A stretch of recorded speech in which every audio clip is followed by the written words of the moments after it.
Leo maze naye emyaka egisuka ndoza zigenda mu 3 nga mbeera naye nga tuwuliziganya nga tewaliwo mbeera yonna. Afunye obuzibu obw'enjawulo n'omukyala nze gwe mbadde mmanyi wabadde abeerako naye kumala emyaka ng'ebiri naye ne bamala ne babaawo obutakkaanya obwatuukawo. Era ddeewo abadde abeera yekka okuggyako ne mu mukwano gw'ono badde batera okubeera naye. So njagala obakakasa abafamire n'abakungubazi abali wano nti ebintu bya ddeewo wabadde asula biri safe. Wabula nafuna okukwisibwa embeera yaliwo emabega nga ekiteekabwa kyakatuukawo nga waliwo abaali baagala okujja okwagala okumenya bayingire. Naye njagala obakakasa ti ebintu gyebiri biri safe era security yeeyongeddeko nga bwe bagambye. Mbasaba tekabatantala okugendayo eri mujja kukubibwa bwereere. Wabula era nsaba abafamire saako n'emikwano gye titujja kufuna olunaku tujja okukola enteekateeka mbanirize tulabe enkola tugenda okukolamu okulaba nga mpaayo ebintu bya ddeewo ennyumba eggulibwe mu lujjudde kubanga wabadde asula waliwo security kamera weeziri tewali na kimu n'ekimu kisobola kufulumwawo nga ab'obuyinza bonna tebaliiwo. Osi kyengera natuukayo n'enjogera n'abapoliisi abadde abalina essimu ze era enteekateeka eziriwo nti tuliiza lunaku lwokka bwe tunaasalawo nga famire okulaba nti enteekateeka zonna zikolebwa bulungi. Omukulu ono gwentambudde naye yewa defense ku kyalo ddeewo kwabadde asula era abapangisa bw'atuukawo nina obbanjulira abakakiiko. Omukulu ono ye defense era yeomu kubanyambako okulaba nti security eri tight. So mwebale nnyo mbali ddala mwenna byemukoze okulaba nga muganda waffe ono tumwerekera. Njagala obagamba ddeewo tebabagamba nti oba ennyumba ye abanjibwa. Ddeewo simubanja sente za rent, simubanja era settlement efulumayo, ebintu bye biri safe, simubanja era essaawa yonna byagalidde okufulumibwamu tutegeezebwe bifulume bulungi. So mwebale nnyo mwebalire ddala olw'okubeera nga twerekedde muganda waffe. Tweyanza nnyo Landlord olw'omutima ogwo kubanga mazima amatuufu omuntu amala okufa ebintu mugenda obinoonya nga tebikyalabika.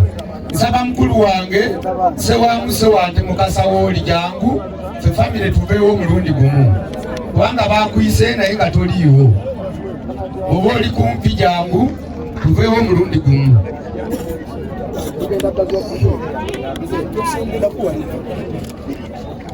Kati amubufunze buno bwe bubaka bwa muzeeyi. Muzeeyi atuuse okwebaza kwe eri mwenna abayambye ddeewo kuba nti atuuka wano.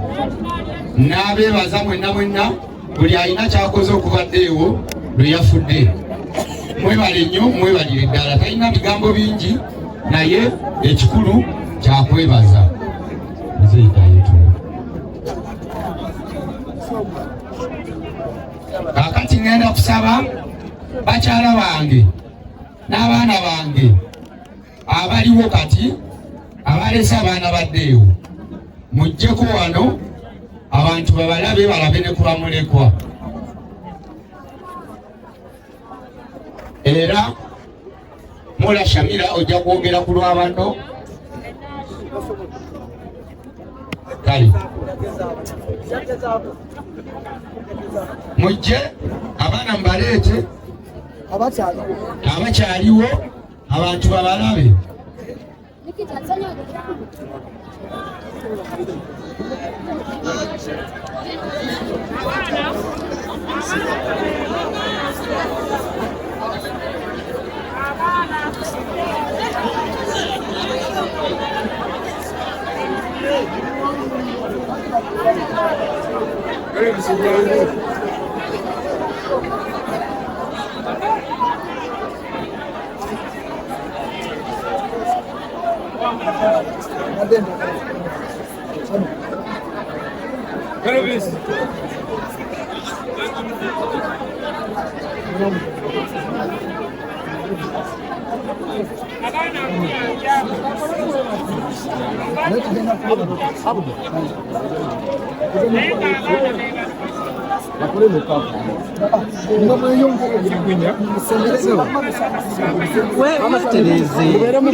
bali olwedde babandise nti baana be bali bategera mu kamera so gaba ngenda okulaga ku tikula ina ku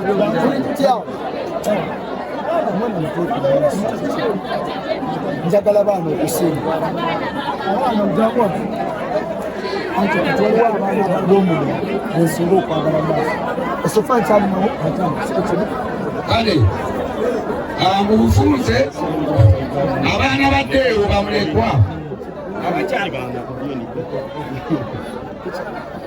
yasomerako Ntwanga primary school nasomerako ne Katente West nasoma senior 1 mpaka we yamala senior 4 emisomo gye nagikomyawo. Leo yatandika okukola ng'akyali teyayagala nnyo kyalo. Leo yalima sizoni emu yokka n'akoowa enkumbi n'agenda mu kibuga atandika okweriya ng'omuntu. Yasookera mu kkanika e Luzira awo yava n'atandika okuvuga bodaboda. Yalina abayimbi be yavuganga ku bodaboda be basinga okumwegombesa ennyo okuyimba. Ebiseera ebyo nange nalinga naye nga nze nkyasoma nga yampeerera. Era oluyimba lwe yasooka okuyimba lwero olwa bodaboda. Leo kwe yatandikira mpaka kati wafiiridde. Leo emirimu gye gyonna gibadde gyetooloolera ku ndongo. Leo tukuze naye naye ng'era bwe waba nnyonnyodde Leo teyali mwangu nga ne bwe tubeera ku ssomero Leo yasobola okugamba ekintu ate era n'okiraba ekitaali mu baana bonna naffe nga tetukirina baganda be. Nze saamanya nti nno aliva mu Bukatuliki afuna eddiini endala naye yatuuka n'aŋŋamba nti akkiririza mu nnono n'obuwangwa era yeddiini mwafiiridde.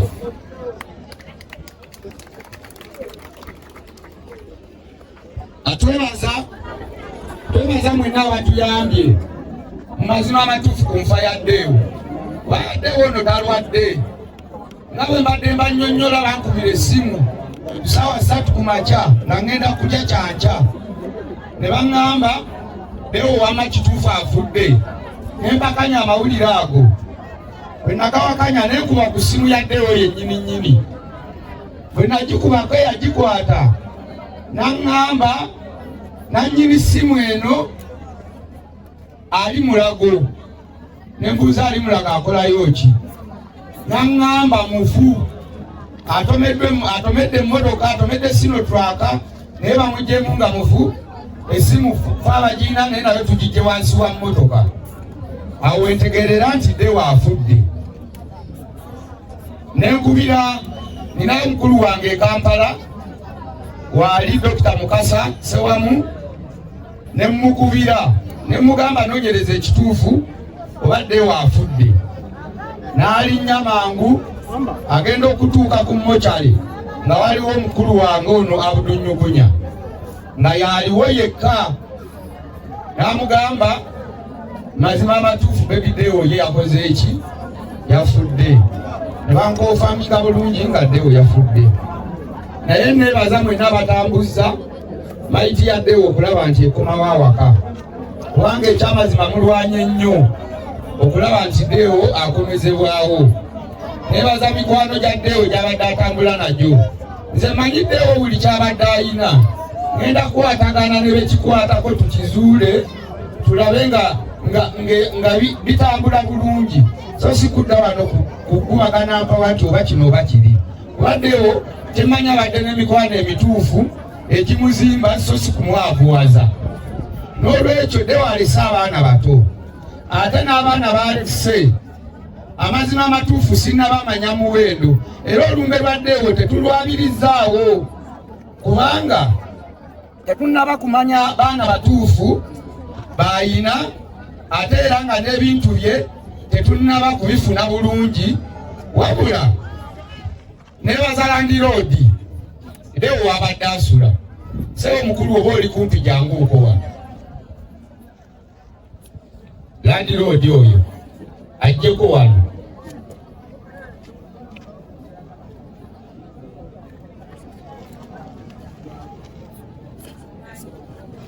ewali Landlord oyo mugenda kumulaba naye mwebaza kubanga ewo nga yakafa tatwala process yali nene abaami bano balwana nnyo Abudumugunyi ono yalwana nnyo okudda ewo oyo gemazima amatuufu kubanga ye yamusookako ate era nakati yakyamuliko kyova olaba muwulidde agamba ate era yagenda okiggala ye yamusookako ye yamutandika ate era yagenda osembayo naye n'olwekyo Landlord wuuno omukulu ono mwebaza kubanga yakuumye mukulu wange ebbanga lyonna lyabaddewo naye bwe twafuna amawulire ago twafunamu okukangibwa nti waliwo abalumbye amaka gaddewo babadde asula ne bamenyawo mu ngeri y'okubba ebintu bye naye Landlord ono n'ayongerako security kubanga era enju eriko security eri mu gate ya kikomera